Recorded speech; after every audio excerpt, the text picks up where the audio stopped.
지금 잘 아시다시피 지금 우리나라의 헌법 개헌의 문제가 지금 대두되고 있습니다. 성경 말씀에도 헌법 개헌에 대한 문제가 나옵니다. 하나님께서 이스라엘 백성들을 선택하셨습니다. 애굽으로부터 이스라엘 백성들을 넘겨주세요. 애굽으로부터 이스라엘 백성들을 구원하셨어요. 홍해 사건과 광야를 통해서 하나님께서 보호하시고 드디어 언약을 세우셨습니다. 언약을 세우고 난 후에 하나님께서는 언약법을 선포하셨습니다. 그것이 잘 아시는 십계명입니다. 십계명은 하나님 사랑, 하나님 예배와 이웃 사랑에 대해서 우리에게 말씀하고 있습니다. 뿐만 아니고 거기다가 또 성전 제도를 주셨습니다. 하나님을 예배하는 방식입니다. 어디서 예배할 것인가? 성전에서 예배합니다. 제사 제도입니다. 하나님을 어떻게 예배할 것인가를 우리에게 말씀하셨습니다. 이것이 언약 백성, 새 언약의 백성이 된 이스라엘 백성들에게 주신 하나님의 헌법이라고 말할 수 있습니다. 이스라엘 백성들은 이 법의 통치를 받아야 되었습니다. 이 법에 근거해서 하나님께서 다윗의 나라를 세우셨습니다. 다윗의 나라는 하나님께서 왕으로 다스리시는 나라입니다. 어디서 하나님을 예배합니까? 예루살렘에서 예배합니다. 예루살렘 성전에서 하나님을 예배합니다. 예루살렘에서 예배하라. 하나님만 예배하라. 레위 족속만이 제사장으로 수종할 수 있다. 이것이 하나님께서 신명기를 통해서 주신 법입니다. 뿐만 아니고 십계명에 순종해야 된다. 다윗의 나라는 이런 방식으로 다스려 갑니다. 그런데 사단은 이 다윗의 나라가 하나님 나라임에도 불구하고 자기의 나라를 삼기를 원했습니다. 어떻게 하면 자기의 나라를 삼을 것인가? 바로 법을 바꾸라. 법을 바꾸라. 언약 백성의 정체성을 개조하려고 하면 법만 바꾸면 되죠. 그래서 그가 내세운 왕이 있습니다. 그 왕이 누구냐? 여로보암입니다.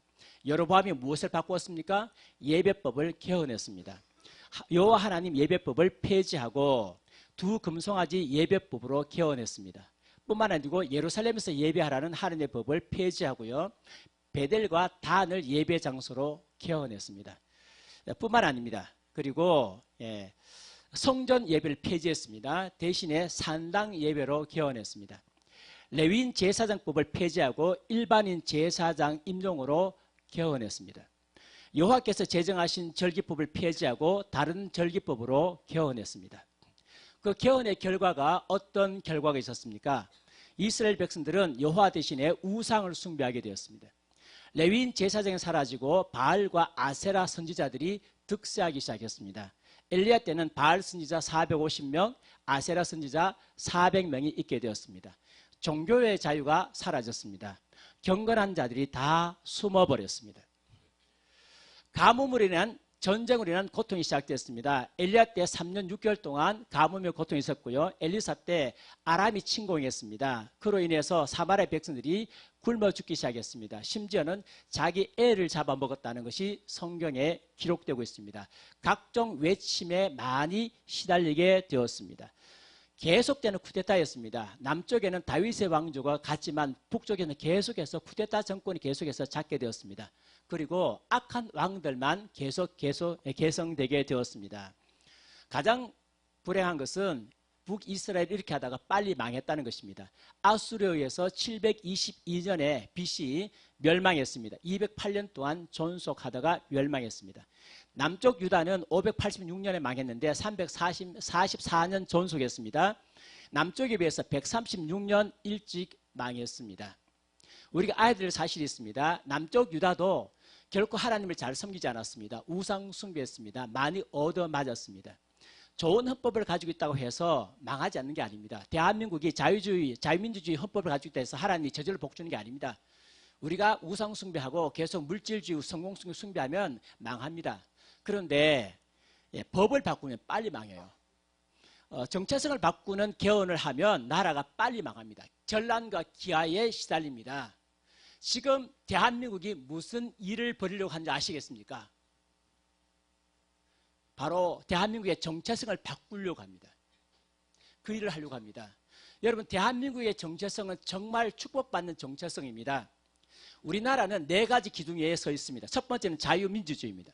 두 번째는 자유시장 경제입니다. 세 번째는 한미동맹입니다. 네 번째는 기독교 입국론입니다. 여러분, 이것만큼 좋은 기둥을 가지고 있는 나라는 세상 천지에 아무 데도 없습니다. 저는 원래 대한민국을 그렇게 사랑하는 사람이 아니었어요. 이 세상 나라는 짐승의 나라라고 생각한 사람이었어요.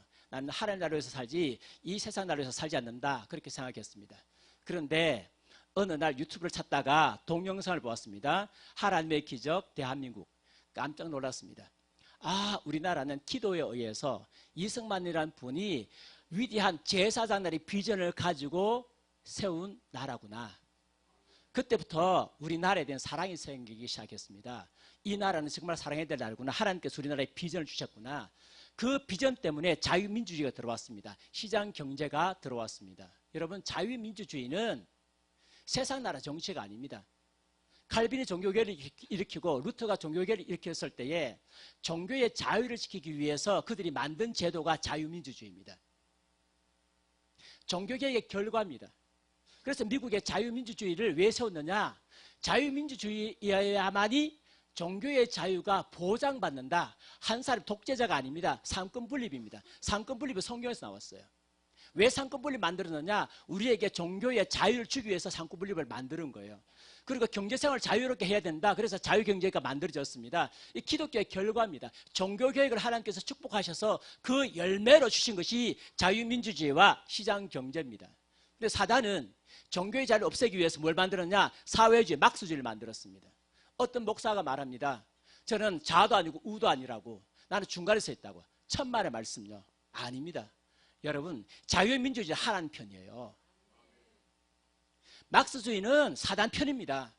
우리 그리스도인들이 자유민주주의와 시장경제를 안 지키면 누가 지킵니까? 우리가 지켜야 됩니다. 매우 중요합니다.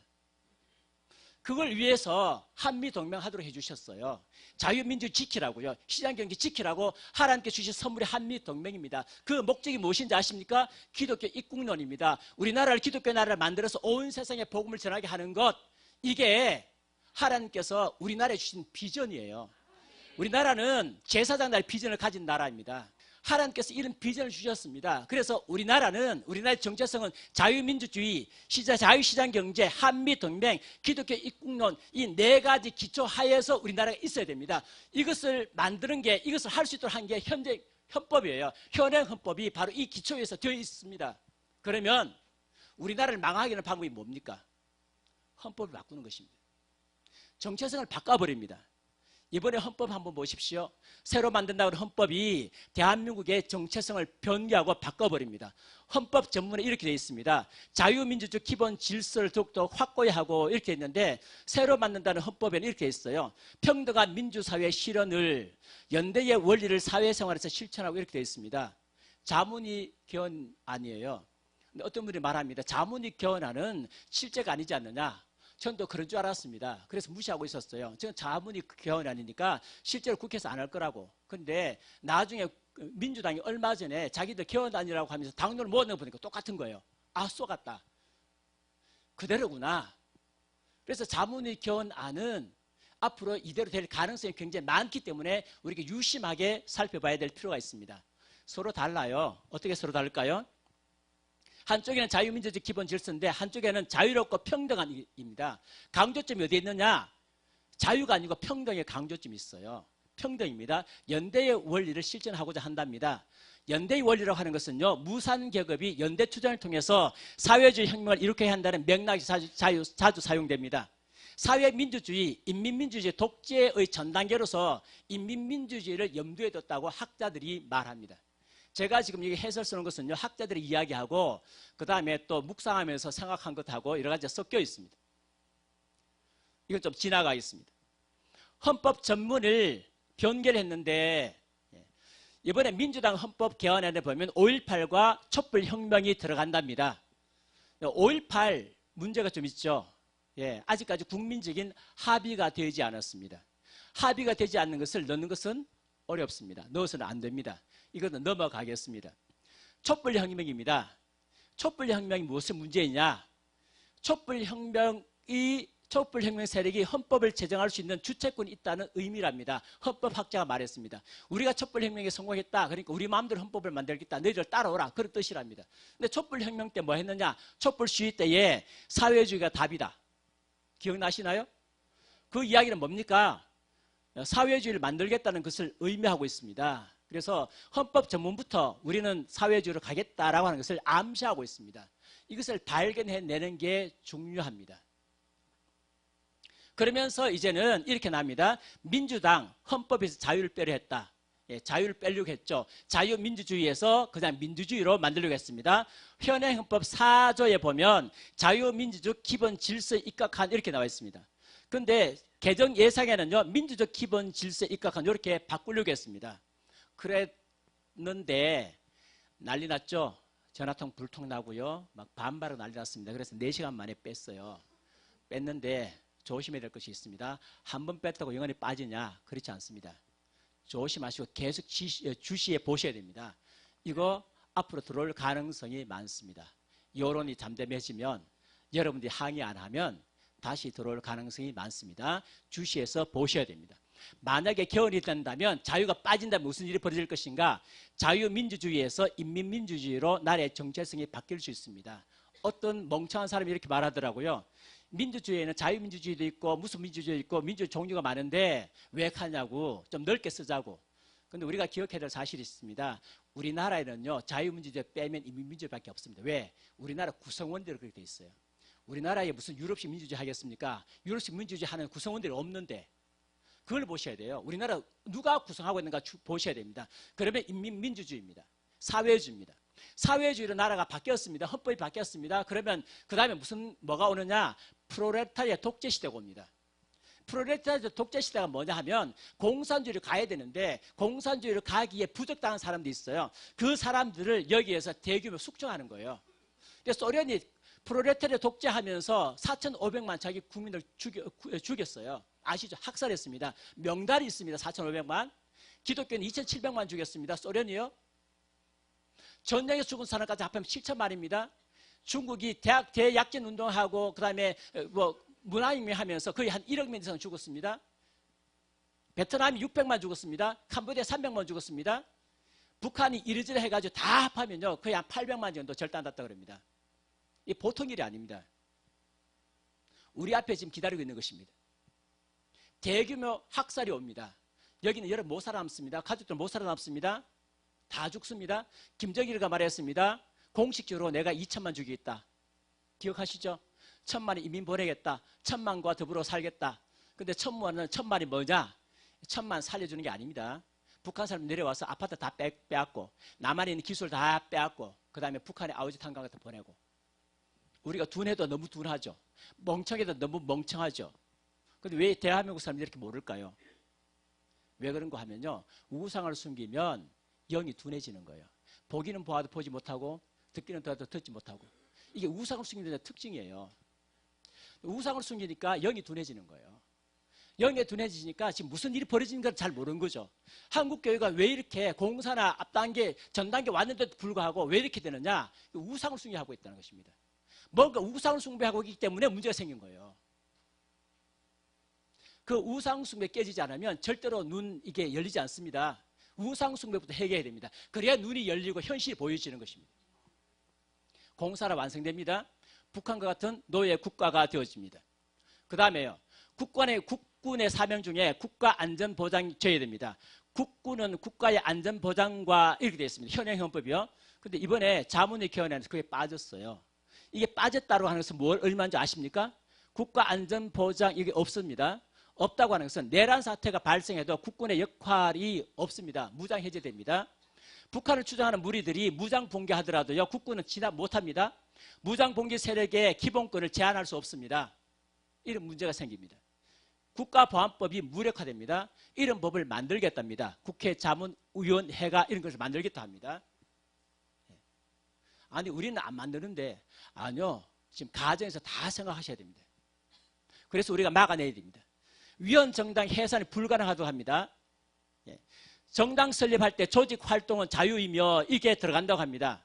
정당 설립, 조직 활동 자유권 보장한답니다. 그렇게 무슨 문제가 생겨지느냐? 자유민주적 기본 질서를 삭제한 상태에서 보면 아주 심각해지는데, 정당 설립 후에 공산혁명을 위한 지하 조직, 자유민주적 기본 질서에 반하는 활동을 해도 제재가 불가능하다. 통진당과 같은 당 해산이 불가능하다. 공산체제 전복을 눈앞에 보고도 가만히 있어야 된다. 이런 문제가 발생한답니다. 전문가들께서 그렇게 말씀하고 있습니다. 사상의 자유가 신설된답니다. 현황에는 없습니다. 새롭게 신설한답니다. 그러면 사상의 자유가 신설되면 무슨 문제가 생기느냐? 국가 존립을 위태롭게 하는 이적 사상을 막을 수가 없어요. 공산주의 사상, 주체 사상, 동성애 합법화 못 막습니다. 이 법 하나 가지고요 못 막습니다. 국가보안법은 자동적으로 폐기됩니다. 위헌이니까요. 체제 전복자들, 사회선동자들 방어하는 게 불가능합니다. 자유민주주의 체제가 완전히 자살해버리는 것입니다. 이렇게 되어지면 그렇습니다. 그만큼 무서운 것이 사상의 자유입니다. 근데 사람들 그걸 잘 모릅니다. 자유니까 다 좋죠? 아닙니다. 예, 이거 헌법에 못 들어가게 막아야 합니다. 그 다음에 자유시장 경제를 부인하는 법을 지금 만들고 있습니다. 경제민주화라고 했어요. 경제민주화를 강화하겠답니다. 왜? 현재 경제민주화가 있으니까요. 있으니까 이를 강화하겠답니다. 여기에 보면 한다라고 있는, 할 수 있다라고 되어 있는데 현행 헌법은요. 자본주의 개헌안에 보면 하여야 한다 이렇게 되어 있습니다. 자세한 내용은 여러분 파워포인트 보시면 됩니다.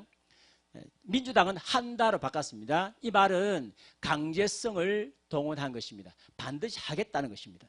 경제민주화를 하게 되면 어떻게 되느냐? 해외에 여러 가지 사례가 있습니다. 유고슬라비아 노동자들에게 경영권 넘겼습니다.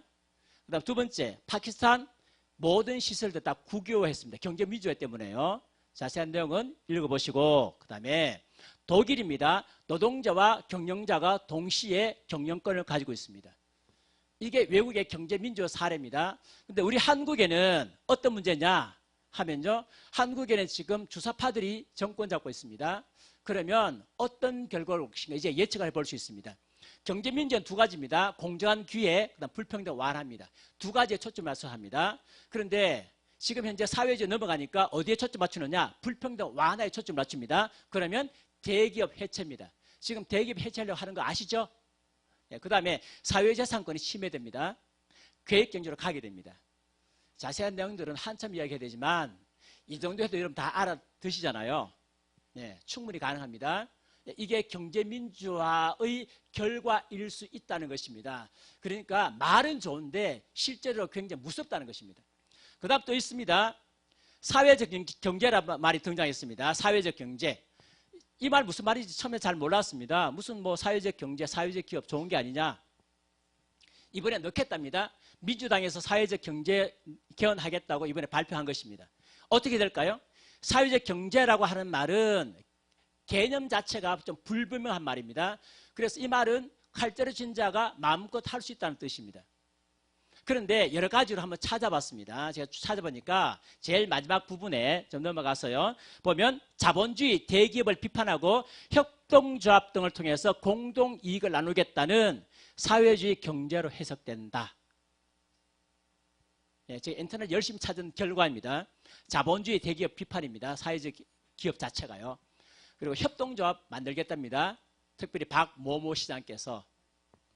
그럼 뭐 하느냐? 이익을 공동으로 나누겠다는 것입니다. 그게 뭡니까? 사회주의 경제다. 거기로 가기 위한 발판이다. 사회적 경제가. 그 다음에 또 있습니다. 토지 공개념입니다. 토지 공개념인데 이번에 민주당이 토지 공개념을 하겠다라고 이야기했습니다. 헌법 개정 주요 의제에 보면 토지 공개념을 할 때에 이렇게 되어 있습니다. 공공의 그 활용은 공공의 이익에 부합하도록 해야 된다 이렇게 있고요. 밑에 보면 제한과 의무를 부과할 수 있다 이렇게 되어 있습니다. 만약 이것이 들어가게 되면요 무슨 결과가 있느냐? 설마 우리 토지를 빼들어갈까 했는데 이거 알고 나니 얼마 있다 보니까 추모모 씨께서 이런 이야기 했습니다. 토지 소유권을 국가가 갖도록 하자 이렇게 하는 거예요. 그래서 이게 목적이구나. 토지 공개의 목적은 결국 국가 소유의 토지를 만들겠다는 것이구나. 그들의 본심이구나 하는 것을 알았습니다. 근거를 제가 드러났습니다.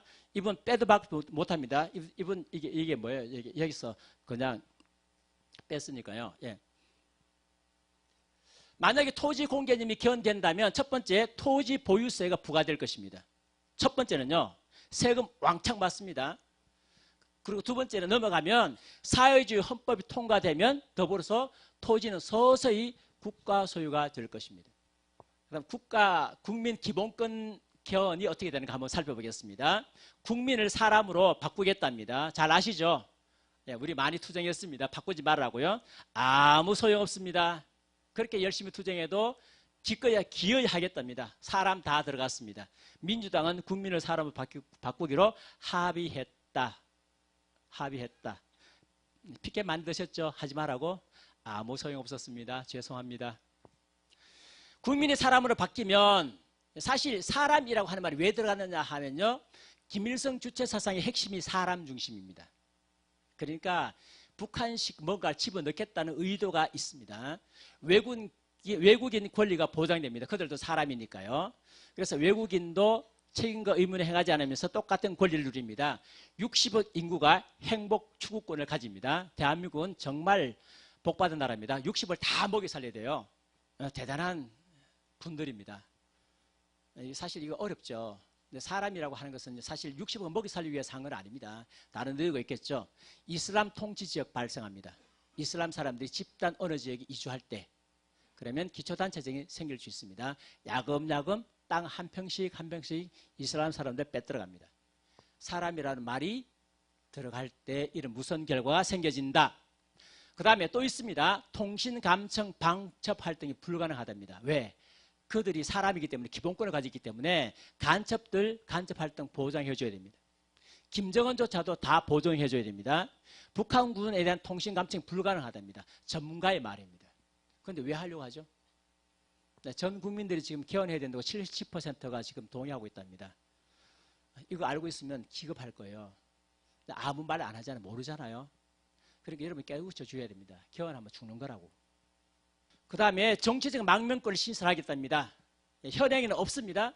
자문위에는 정치적 망명권 신설이 나와 있습니다. 특별히 민주당도 정치적 망명권에 대해서 신설하자고 이번에 박수 막 치고 나왔습니다. 어떻게 될까요?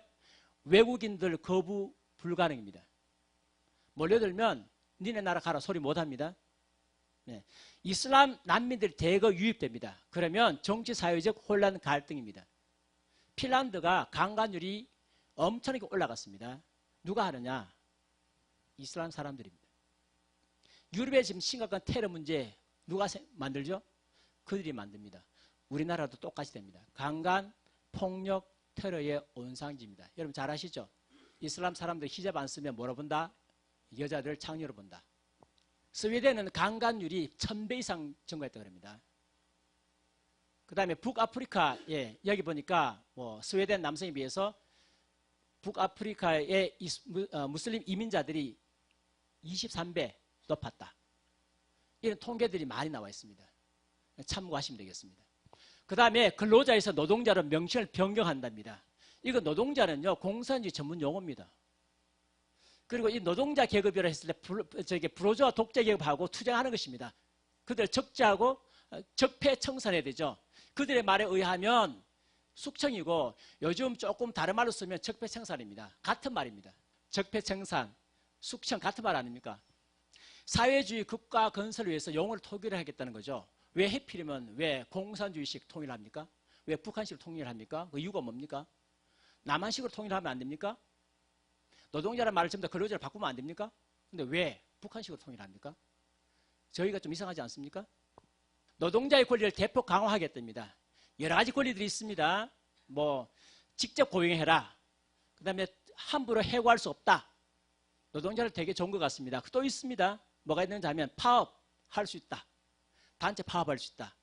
어떻게 될까요? 기업 활동이 대폭 위축됩니다. 한국은 기업하기 어려운 것이 되고 기업들은 대거 해외로 이전하게 될 것입니다. 총체적으로 경제가 내려앉습니다. 이번에 개헌하면 노동이사제는 노동자가 사용자의 기업 경영권을 빼앗는 것입니다. 누가 기업하겠습니까? 누가 자기 돈 틀어서 회사 만들겠습니까? 아무도 안 만듭니다. 회사가 없습니다. 뭘 먹고 삽니까? 파업권을 인정하는 것은 회사의 존립 자체를 위태하게 합니다. 심심해 파업하는데. 헌법에 보장하겠답니다. 이번에. 자유시장 경제 불가능입니다. 그걸 왜 하느냐? 계획경제, 사회주의 가기 위한 수순이다. 그들은 그들만 잘 살면 됩니다. 다른 사람들은 하루에 600그릇만 받아 먹으면 돼요. 검사청구권이 폐지된답니다. 야, 검사의 이제 독점 시대가 지나갔구나. 박수 치자. 저도 그런 줄 알았거든요. 근데 그게 아니더라고요. 현행 헌법은 검사의 신청에 의해서 법관이 발부한 영장을 제시해야 되는 일이 되어 있습니다. 그런데 이게 없어졌어요. 그냥 법관이 발부한 영장 이렇게 되어 있습니다. 무슨 결과가 오느냐? 검사 영장 청구권은요, 이게 우리들의 국민들의 인권을 보호하기 위해서 생겼습니다. 1950년대는 경찰이 영장을 많이 남발했어요. 그래서 구속된 사람 가운데 3명 중 2사람이 잘못된 구속이었어요. 이래서는 안 되겠다. 그래서 1961년에 형사송수법에 구속 등 강제 수사는 검사를 격려하도록 규정을 두고 이듬해인 1962년에 이 조항을 헌법으로 격상시켰습니다. 헌법을 딱 격상시켰습니다. 그랬더니 무슨 결과가 일어났느냐? 영장 기각률이요, 1960년대 10%로 떨어졌습니다. 다시 말하면 억울하게 영장받아 억울하게 구속되는 기각률이, 억울하게 그 영장 받는 율이 10% 떨어지고 2015년에는 0%입니다. 근데 검사 영장 청구권 때문에 여러분들은 함부로 여러분들을 마지 못한다? 함부로 구속시키지 못한다고요. 국민을 보호하는 법이에요. 이걸 이번에 없애겠답니다. 만약에 검사 영장 청구권이 폐지되게 되면 타 기관들도 영장을 청구할 수 있습니다. 경찰, 인민위원회, 통반장 전부 다, 무조건 너도 체포하면 이제 내 주변에서 마음에 안 들면 다 체포할 수 있도록 될 가능성이 많습니다. 굉장히 무서운 법이죠. 왜 이걸 할까요? 왜요? 지금 문재인 정권이 초법적 기구를 많이 만들었습니다. 민간위원들에게 완당 씌워가지고요, 많이 줬는데, 근데 우리가 무슨 말 해도 그들이 뭐 하지 못해요? 구속하지 못해요. 왜? 검사 영장 청구권 때문에. 그런데 만약에 이것이 폐지되면 이제 동무, 당신 마음에 안 듭니다. 뭐 사상이 이상합니다. 다 잡아가 버린 거예요. 북한과 같은 사회가 됩니다. 이 법 하나가 그렇게 된다. 동성애 권리가 신설 예상됩니다. 여러분 잘 아시죠? 양성평등을 성평등으로 바꾸겠다. 잘 아시기 때문에 설명 길게 안 드립니다. 교회에 대한 핍박 예상. 동성애를 죄라고 하면, 설교하면 처벌된다. 가정이 파괴된다. 에이즈가 창궐한다. 인구 감소로 인해서 대한민국이 소멸된다. 국가 멸망의 죄 가운데 하나입니다. 성경에 보면 나라가 멸망할 때 3가지 죄가 있습니다. 첫 번째는 사탄을 숭배할 때, 두 번째는 성경을 폐지할 때, 세 번째는 동성애가 난무할 때. 이 3가지 죄가 그 나라에 창궐하게 되면 그 나라가 망해버려요. 이렇게 가겠다는 것입니다. 총론을 좀 말씀드렸습니다. 이제는 지방 분권에 대해서 말씀드리겠습니다. 지금 지방 분권에 대해서 사람들이 많이 놓치고 있습니다. 그런데 사실은 지방 분권이 핵심입니다. 이번 헌법 개헌의 핵심은 지방 분권에 있습니다. 제가 이렇게 예측해 봅니다. 앞에 있는 부분, 이제 3월 때부터 헌법 개헌 나오면 보수 단체에서 아주 피 흘리고 싸울 겁니다. 안 된다, 안 된다. 그럼 어떻게 하느냐? 여당이 그러면 좋다, 우리 다 양보할게. 제 예상입니다. 우리 다 양보할게. 대신에 하나만 줘. 다 양보했으니까 하나만 줘. 뭐 줄까? 지방분권 줘. 그러니까 자유한국당도 우리도 지방분권을 좋아한다. 구청장도 우리도 좋아한다. 그거 줄게. 여기 함정이 있습니다. 그래서 여러분은 지금부터 지방분권을 막는데 목숨을 다하셔야 돼요. 얼마나 이것이 무슨 법인지 아십니까? 공산주의 사회의 고려연방제라는 트로이 목마입니다. 지방분권 개헌이란 무엇입니까? 지방자치단체의 입법권, 조세권, 재정권, 그 다음에 사법권, 조직권, 경찰권을 주어서, 이게 몇 개입니까? 7개입니다. 7가지 권한을 다 주겠다는 거예요. 줘가지고 지방분권 국가로 만드는 개헌입니다. 그러니까 대한민국에 지금 도시가 몇 개인지 모르겠어요. 뭐 한 30개가 있나 모르겠는데, 그 도시마다 지금 국가가 다 되는 거예요. 그럼 무슨 문제가 생겨지느냐? 가장 심각한 사실은 고려연방제 사회주의입니다. 그런데 제가 그것부터 설명하지 않습니다. 왜냐하면 그것부터 설명하면 또 반발하시는 분 있잖아요. 그래서 경제 문제를 보겠습니다. 사람들은 경제 문제만 이야기하면 나한테 손해만 되면 무조건 반대니까요. 이거 잘 보셔야 됩니다. 자치조세권이 있어요. 자치조세권이 뭐냐? 이것은 이중과세, 중복과세를 허용하는 것입니다. 이게 제가 다 근거가 다 있습니다. 근거 없이 말하지 않습니다. 그러면 이제 소득세, 법인세가 있는데 이것을 이중과세합니다. 지금 우리나라 법인세가 25%입니다. 거기다 지방정부 또 걷어가요. 지방기업 살겠습니까? 소득세 냈는데 또 냅니다. 이 법적으로 인정됩니다. 그리고 또 걷어야 하면 지방세증 필요하죠? 예, 경제 살아남겠습니까? 국민들이 얼마나 과중한 세금 부담을 하겠습니까? 기업 도산 안 하겠습니까? 이거 생각해 보셨나요? 그리고 또 있습니다. 과세권이 있습니다. 과세권은 세율과 세목을 지방정부 스스로 결정하는 것입니다. 그러면 세금 항목이 늘어나요. 지방정부 마음대로 세금 항목 막 만들어냅니다. 세율도 자기 마음대로요. 그럼 경제력이 없는, 기업이 없는 그런 지방정부는요, 세수를 채우기 위해서 계속해서 올리는 거예요. 살아남겠습니까? 누구 좋아하러 가는지 모르겠어요. 근데 구청장님들께서 다 좋아하신다면서요. 광역의장들 다 좋아하신다면서. 아, 좋죠. 왜? 그들은 뭐가 생겨서? 권력이 생기니까. 우리는요, 우리 못 사는데 그들은 좋죠. 왜 우리가 그들에게 박수 쳐줘야 됩니까? 우리가 죽어나는데 세금도 내야 되는데 그것만 그러나요? 경제 불균형은 심화되지 않겠습니까? 지역마다. 그러면 지역마다 심화되면 이동해서 일하지 않겠습니까? 정동고역이 떠나가야 됩니다. 왜? 여기 못 사니까. 여기 변사또가 지금 지방자치제 하고 있으니까 살아가겠어요. 변사또가 많은데 되겠습니까? 변사또 없는 데 가야 되잖아요. 정동고향 다 떠나가야 됩니다. 국제 경쟁력 약화됩니다. 그래서 외국 같은 경우는요, 이전 해보니까 이거 안 되더라. 국제 경쟁력만 약하더라. 그래서 다시 중앙 집권화로 지금 가고 있습니다. 영국, 프랑스, 일본, 독일. 예. 프랑스에는 2018년부터 군제도가 폐지된답니다. 해보니까 안 되겠다. 근데 우리는 하겠답니다. 왜? 정말 국민들 때문에? 국민들 잘 살게 해주려고? 의도가 딴 데 있습니다.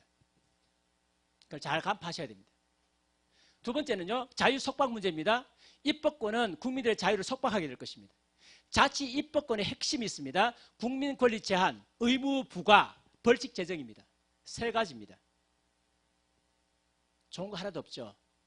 이거 만들어가지고 우리 자유 없애겠답니다.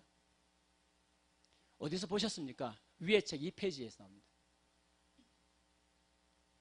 자치경찰서가 신설될 것입니다. 그럼 범법자를 처벌하겠죠. 경찰서가 상 주는 곳입니까? 상 주는 거 아닙니다.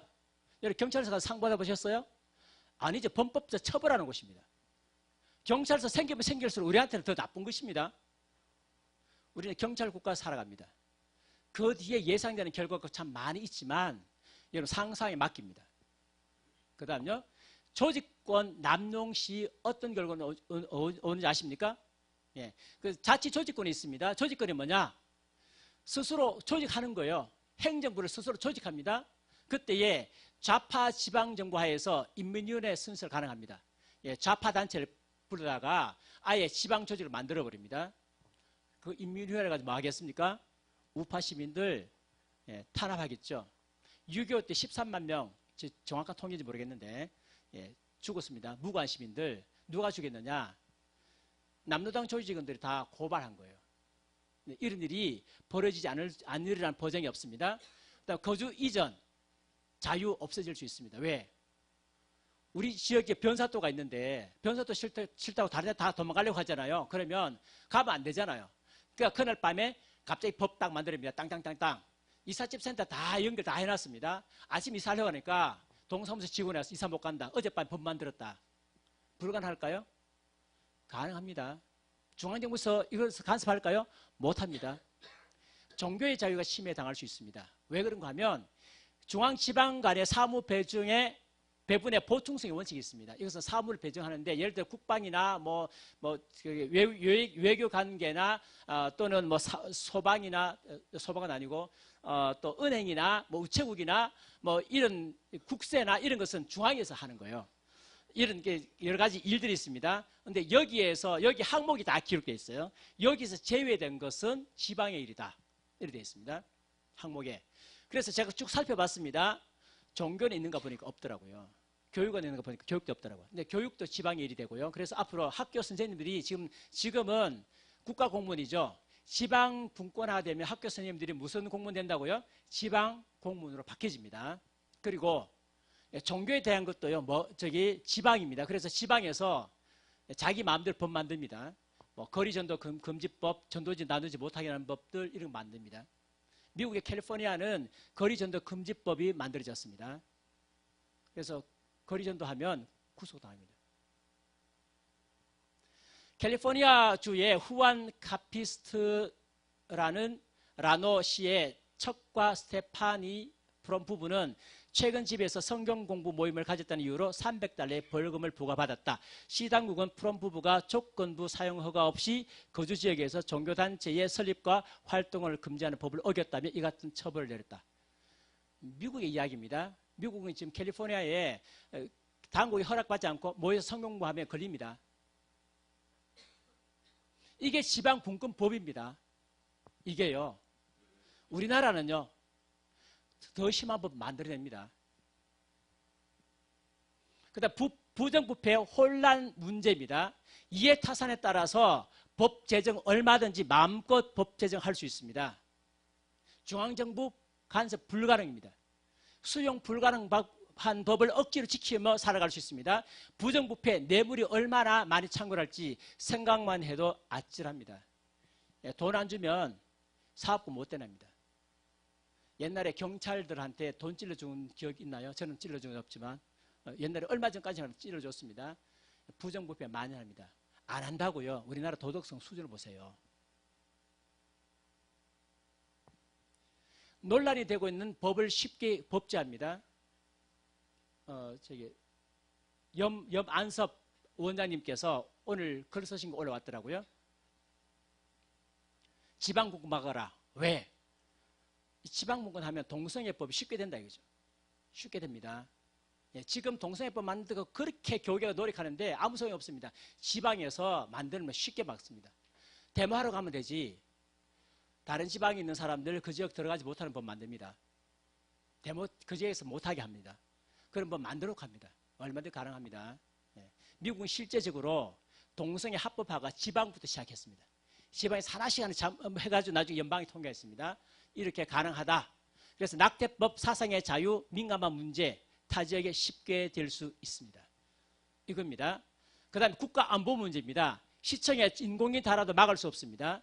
지방정부가 정권 잡았을 때 국가 정체성을 흔드는 입법을 가능할 수 있습니다. 태극기 대신 한반도기 만들고 지금 광주시청 그 다음에 강원도시청에 태극기가 내려지고 뭐가 올라간지 아십니까? 한반도기 올라갔습니다.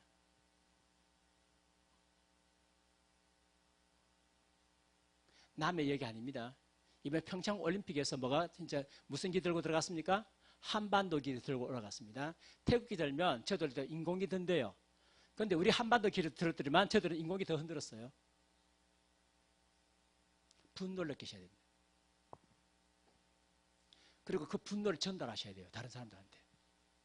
여러분 뭐 분노 느끼시면 안 돼요. 좌파들한테 전달하셔야 돼요. 이럴 수 있느냐? 우리는 태극기 못 들게 하고 저들 인공기 들었다. 왜요? 그렇게 해야 나라가 살아남습니다.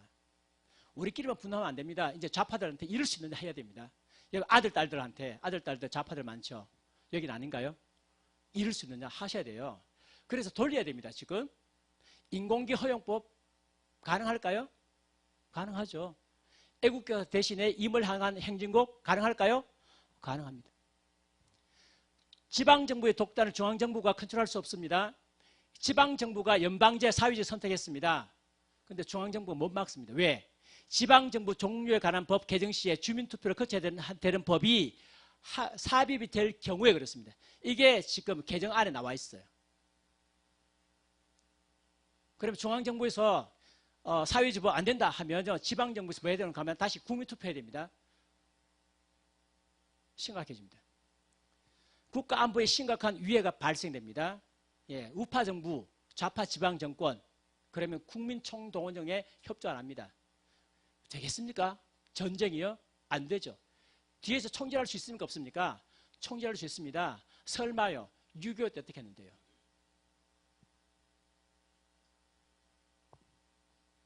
쉽게 공산화됩니다.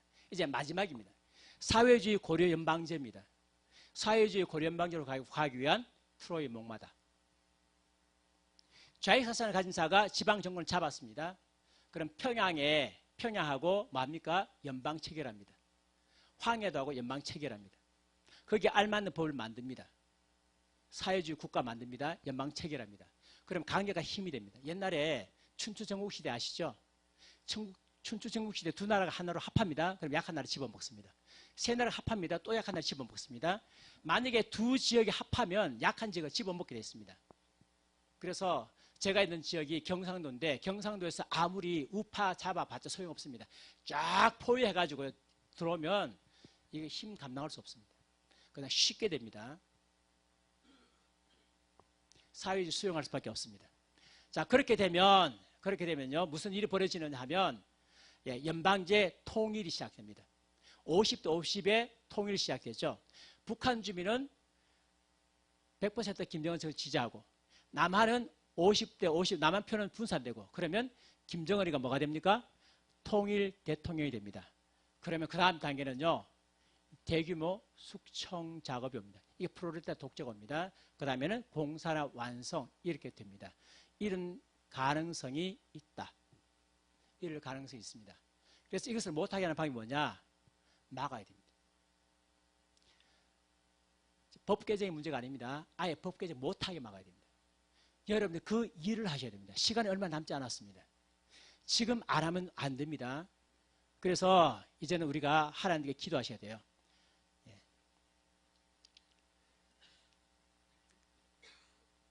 첫 번째입니다. 불법을 거절하십시오. 엘리야가 바알과 아세라 선지자들을 갈멜산으로 모이라고 한 이유가 있습니다. 왜? 베델과 단 성소를 인정하지 않고 베델과 단에 모여야 됩니다. 만약에 베델과 단을 인정했다면 그것은 여로보암의 법을 인정하는 거예요. 그런데 엘리야는 여로보암의 법을 인정하지 않았어요. 그래서 갈멜산으로 오라 그랬습니다. 김일성 주체 사상파들이 만든 사회주의 헌법, 이것은 대한민국의 정체성과 맞지 않아요. 그래서 이 법을 우리 인정할 수 없어요. 이 법과 우리가 한글을 해야 되는 것입니다. 어떻게 되느냐? 불법적으로 개헌을 시도하려고 하면 거절해야 됩니다. 사회주의 요소에 대한 거부를 해야 되고요. 그 다음에 지방 분권 시도, 종교의 자유 침해한다면 거부해야 됩니다. 동성애 차별금지법 통과시킨다면 거부해야 됩니다. 이거 우리가 인정할 수 있는 게 아닙니다. 하나님 나라의 정체성도 맞지 않고 대한민국의 정체성도 맞지 않습니다. 그래서 우리는 이런 법들에 대해서 거부할 것입니다. 대신에 그들이 주는 벌은 받으라. 예수님께서 빌라도의 법은 거부하셨지만 빌라도가 주는 벌은 받으셨어요. 그리스도인들은 적그리스도의 법을 거부해요. 적그리스도를 경배하는 법을 거부합니다. 그런데 적그리스도가 너 죽어 하면 우리 죽습니다. 순교합니다. 이게 그리스도의 정신입니다. 우리는 이것에 대해 형벌에 대해서 받습니다. 감옥에 10분 넣으면 들어갑니다. 사형선고 내리면 사형선고 받고 천국 가면 됩니다. 두 번째는 무너진 제단을 수축하십시오. 이스라엘에 무너진 여호와 하나님에 대한 예배가 회복되었습니다. 12지파의 수요에 따라서 돌 12개를 취해서 다 제단을 쌓았어요. 이것은 뭐냐? 지금 12개의 제단이 이스라엘 12지파가 제단이 무너졌다는 것입니다. 우상 숭배했습니다. 그래서 그것을 회개를 촉구하는 것입니다. 우리가 지금 무너진 제단을 먼저 회복하는 게 중요합니다. 그래서 금송아지 놓고 예배를 드렸는데 이제는 다시 송아지 각을 떠서 번제물을 제대로 드렸습니다. 거짓 예배 버리고 하나님께로 돌아오라, 여호와 예배로 돌아오라 이런 뜻입니다. 우리가 하나님 대신에 바알에게 예배한 것을 회개해야 됩니다. 오늘 많은 교회들이 하나님을 찬양하는 음악 대신에 인간을 기쁘게 하는 음악을 많이 사용합니다. 청소년들에게 찬송 부르라고 하면 찬송 안 부릅니다. 왜 안 부르느냐? 재미가 없다는 거예요. 우리의 찬양은 어떻게 하면 하나님께서 기쁘실까? 이 찬송 받으시고 하나님께서 정말 기뻐하실까? 정말 즐거워하실까? 여기에 초점을 두고 우리 찬송 불러야 되는데 어떻게 하면 이 찬송 불러가지고 내 감정이 떠올까? 여기에 초점 맞춰 찬송 부르더라는 것입니다. 이거 우상숭배입니다. 한국교회가 회개해야 됩니다. 그렇게 찬양이 뜨거워도 한국교회가 이렇게 변화되지 않는 것은 바로 그 이유입니다. 하나님 대신에 인간을 숭배하고 있기 때문에 그렇습니다. 하나님께 영광 돌림 대신에 인간을 기뻐하게 하기 위해서 예배를 얼마나 기억합니까? 얼마나 하나님 영광 받으실까요? 하나님 보호자 바라봤습니까? 아니면 여기 온 사람을 기쁘게 하기 위해서 예배 잘 드렸다. 그들의 기분을 만족시키기 위해서 우리가 예배가 인간 중심으로 바뀌었습니다. 한국교회 예배가 타락한 거예요 지금요. 이것부터 회개 안 하고 두들겨 잡으러 가자고요? 바알이 쉽게 잡히겠습니까? 이 제단에 불이 안 떨어지는데 바알이 잡히겠습니까? 이 제단에 불이 떨어져야 바알이 잡히죠. 하나님의 명령을 전하고 주님의 성품을 담는 설교하지 않고 인간을 기쁘게 하기 위해서 복음을 왜곡시킨 죄 심각합니다. 하나님께 돌아와야 됩니다. 저 같은 설교자들이 회개해야 됩니다. 그리스도를 전하지 않고. 그래서 제가 저녁마다 요나단 에드워즈 글을 올립니다. 올리는 이유가 있습니다. 왜 그런지 아십니까? 한국 교회가 얼마나 복음에서 따라갔는지 한번 비교해보라. 옛날에 정말 청교도 때에 뜨거운 하나님의 성령의 불이 임했을 때, 정말 하나님의 영광이 임했을 때, 그때 그들이 어떤 메시지를 전했는지 한번 비교해보라고. 지금 많은 분들의 반응이 있어요. 많은 분들이요. 그것 때문에 올립니다. 한번 비교해 보시라고. 지금 메시지와 그때 메시지가 뭐가 다른가? 그때는 하나님의 영광이 있었지만 지금 없지 않느냐? 뭐가 다른가 한번 보라 이거죠. 회개하라고요. 우리의 메시지가 죽었습니다. 그래서 한국교회가 이렇게 되었습니다. 먼저 하나님께 회개됩니다. 또 하나님 대신에 자기에게 예배한 것을 회개하십시오. 우리는 얼마나 우리 감정을 예배합니까? 제가 카톡방이 80개 있어요. 카톡방마다 싸움질입니다. 조금만 기분 나쁘게 하면 막 욕하고 삿대리집니다. 그런데 예수 믿는 사람들이 그래서 되겠습니까? 오른밥 때리면 왼밥 돌려야 되는데. 주께서 우리에게 말씀하셨잖아요. 왜 안 지킵니까? 산상수는 왜 안 지킵니까? 왜 자기 감정만 예배하고 있습니까? 전부 다 감정이에요. 이거 십자가에 못 박아야 되지 않습니까? 예수 그리스도를 믿는 사람들은 그 정과 욕심을 십자가에 못 박는다 말씀하셨는데 그 정이 무엇입니까? 이게 감정이에요. 감정과 욕심을 십자가에 못 박는 게 그리스도 예수의 사람들인데 감정을 못 박지 않고 감정 때문에 감정을 살려주는 설교하고 감정을 살려주는 뭘 하고 아니죠. 그게 우상이죠. 돈만 우상인지 아십니까? 내 감정이 우상입니다. 내 기분이 우상입니다. 기분 따라서 말씀을 듣기도 하고 기분 따라서 안 듣기도 하고 기분 안 좋으면 교회 안 가고 기분 좋으면 교회 가고 자기 기분이 우상이잖아요. 회개되지 않습니까? 돈 숭배, 성공 숭배. 오늘 교회마다 하나님께 영광을 돌리고 내 자녀를 하나님께 돌리고 왕같은 제사장으로 키우려고 하는 그런 부모가 몇 명 있습니까? 유대인 교육 좋습니다. 근데 왜 하려고 합니까? 하나님께 영광 돌리기 위해서요? 아니죠. 내 자녀 노벨상 받게 하기 위해서. 목적이 다르지 않습니까? 우리 그리스도인의 목표가 노벨상 아니지 않습니까? 내 자녀 잘 키워서 왕같은 제사장을 만들어서 그리스도에서 순교하도록 하는 게 우리 자녀들의 하나님께서 우리에게 주신 목적 아닙니까? 그런데 왜 내 자녀들을 세상적으로 잘 되게 만들려고 합니까?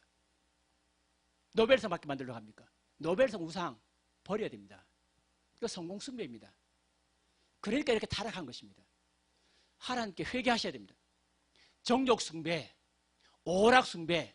우리가 하나님께 돌아오면 하나님께서 불러 응답하십니다. 돌아오는 게 중요합니다. 먼저 돌아와야 됩니다. 돌아와서 먼저 하나님께 대한 예배가 회복되어지면 하나님께서 우리 예배 가운데 불러 응답하십니다. 불이 떨어집니다. 이게 먼저예요. 이게 안 되고 그 다음에 무슨 바알 선지자를 진멸합니까? 이게 되어야 바알 선지자 진멸하죠. 바알 선지자를 진멸하라고 그랬습니다. 나와 내 집안 속에 있는 바알들을 완전히 진멸하십시오. 우리의 정신세계에 병들게 하고 이 나라가 촛불혁명에 성공하도록 만든 원흉은 뭔지 아십니까?